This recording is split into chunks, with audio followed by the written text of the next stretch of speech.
This is the main GUI. 3 of the buttons work: quit, story and medium. In the actual game there will be 3 different difficulties that are not present in this demo.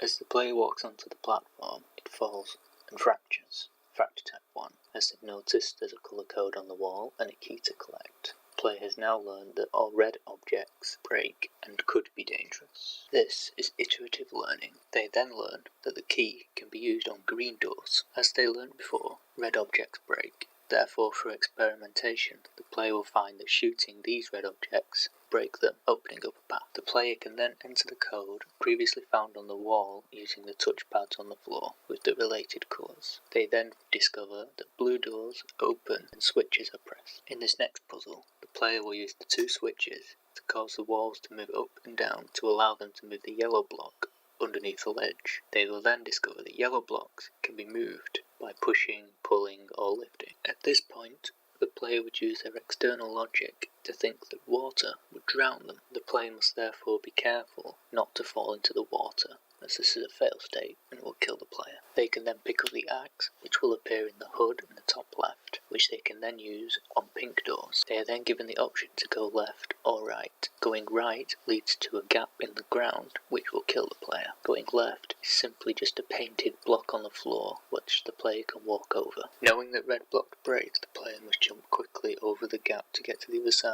and collect the key before using the axe again on the pink door. Once through, they will notice more red blocks, this time fracture type 2. These blocks can be shot to push them out of the way. Alternatively, the player can use the physics gun to pull the objects down and out of the way.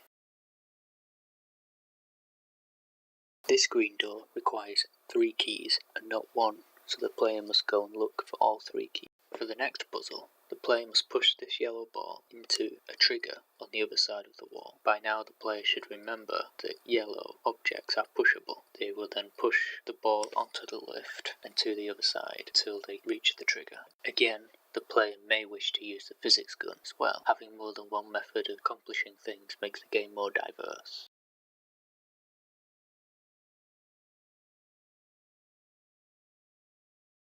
Once cleared, the player will meet the first NPC. The player is able to instruct this NPC to press switches on the other side of the cage that are inaccessible to the player. These will move the walls up and down so that the player can make their way through to the other side.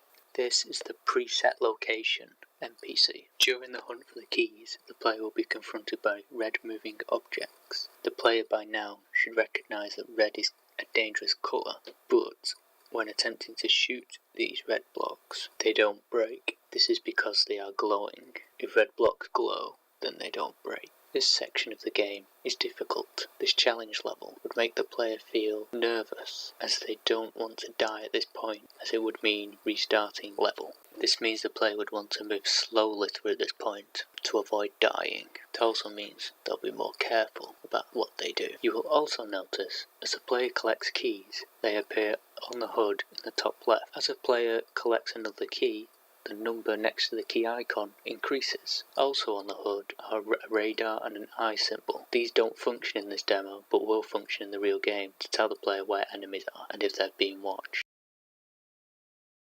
As you noticed, the player opened the cell doors, meaning that they can now help the NPC character get to a hiding spot. The player will press the C key. When they do, the NPC will come to the player's location. This will allow the player to navigate with the NPC to the nearest hiding spot. The player will be starting to feel more relaxed now after their nervous encounter with the glowing red objects. The green door can now be opened with the keys. Once opened, the keys are removed from the HUD and the number is changed to 0. Once through the door, the player will spot the hiding spot straight in front of them, labelled hiding spot. The player will take the NPC to this location to complete this small puzzle or task. They can then shoot down the red blocks to see a trigger that will open the door on the other side of the crossing towards the end. The player must then find a way across this crossing to get to the end. To do so, they will need to operate the crane and go up to the control panels and use the keys J, K and L to operate the crane and move the yellow block from the right hand side to the left hand side, forming a bridge across. Once across, it's a sprint to the finish. avoiding the enemy of course. If they touch the enemy, they die. Once at the safe zone, the game is complete. The next level would be loaded up.